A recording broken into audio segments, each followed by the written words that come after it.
You may have read in the Bible that Genesis mentions the early patriarchs owned camels. But this poses a problem, because for many years some experts have asserted that camels were not domesticated in the Levant until the Iron Age, whereas Abraham and the patriarchs would have lived in the Middle Bronze Age. So skeptics use this to attack the Bible and say the account of the patriarchs contains anachronisms that are likely fabrications made up by later Israelites who lived during or after the Iron Age and did not know anything about the Middle Bronze Age. There is a known biblical anachronism. Just 3 verses earlier, there is a mention of a caravan of trade camels in Canaan. The only problem is, despite there being over 20 biblical mentions of Abraham and other tribes in this region owning large flocks of camels, archaeology tells us a very different story. So as Raw Story points out, quote, "Whoever put the camels into the story of Abraham and Isaac might as well have improved the story of Little Red Riding Hood by having her ride up to Granny's in an SUV."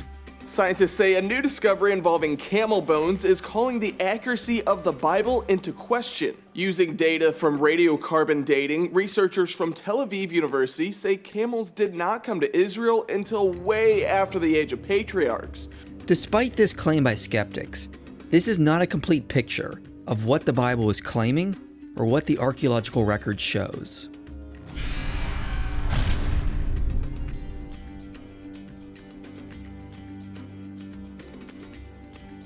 In 2013, a study was published on camel remains in the southern tip of the Levant, and it was found that camel domestication did not go past the 10th century BC. The patriarchs lived about 700 to 800 years before this time period.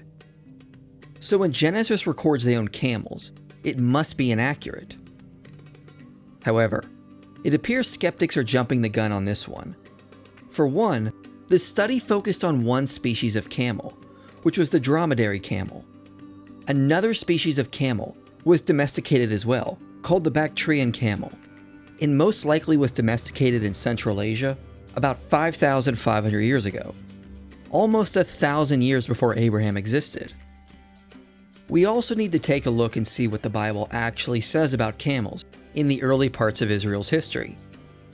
Genesis records Abraham and his descendants owned camels. They are briefly mentioned to exist as livestock in Egypt during the Exodus. Then they are mentioned during the wandering period, but are only mentioned as a type of food that Israel cannot eat. Then they are mentioned later as being owned by Midianites and Amalekites from Arabia. Now this last section is not really a big issue. We have indications that dromedary camels were domesticated as far back as 3000 BC in Arabia. And Judges mentions that these people groups came up briefly to oppress Israel, but it doesn't say that camels were used by established communities within the Levant. The real issue for skeptics is that Genesis claims the patriarchs owned camels while they were in the Levant during an even earlier time period. However, the scholar Mark Chavalas wrote an article on this very topic and correctly points out that Abraham wasn't from Canaan. The patriarchs were only nomads residing in Canaan and originally came from the region of Sumer. Genesis records that is where they moved out from with their livestock before arriving in the Levant. Given that the Bactrian camel was already domesticated in the region of Sumer, it is plausible these are the types of camels that Abraham would have owned and brought with him.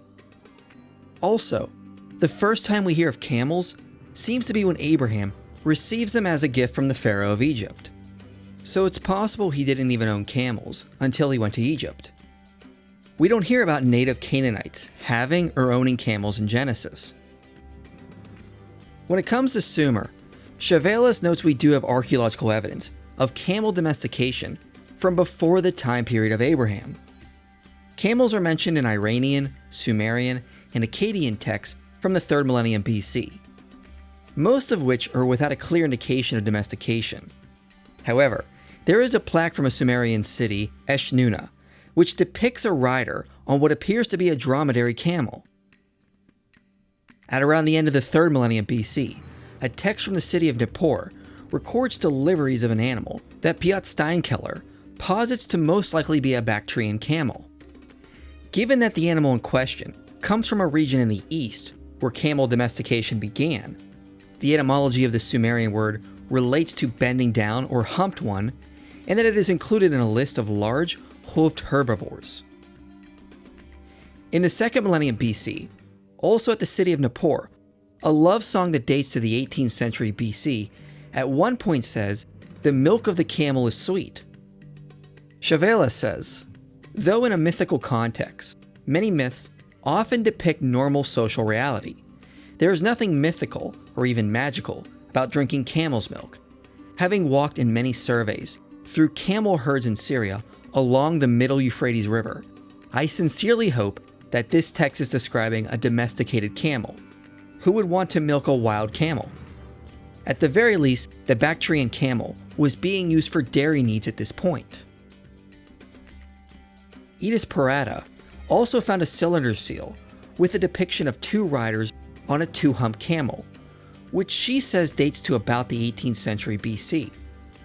From the city of Alalak, a text from between the 17th and 15th century could possibly list camels among other domesticated animals that required food resources. At the northern end of the Levant, a tablet from Ugarit that dates to around 1900 BC mentions a camel in a list of domesticated animals, and refers to it as the donkey of the sea. Now in Egypt, depictions of camels date back to the first dynastic period. This doesn't prove domestication. However, around the time of the 4th dynasty, we have found evidence of a rope made of camel hair, which does suggest camels were domesticated and being used for raw materials. Later on, we have found a depiction of a man pulling a camel that dates to around 2300 BC. Within the Middle Kingdom or Middle Bronze Age, we have found evidence that supports the continual use of camels. So given all this data, which is that Genesis records that Abraham originally came from the land of Sumer, we have found evidence of the use of camels there, in the region of Assyria, Egypt, as well as evidence of camels being domesticated in Arabia, we have no reason to deny that camel domestication happened early on throughout the ancient world. The 2013 study only looked at specific sites that had remains of dromedary camels in the southern tip of the Levant, whereas Abraham would have most likely had Bactrian camels from Sumer. To be clear, we are not actually in disagreement with this study. The domestication of camels was probably not as widespread or established in the Levant until the Iron Age.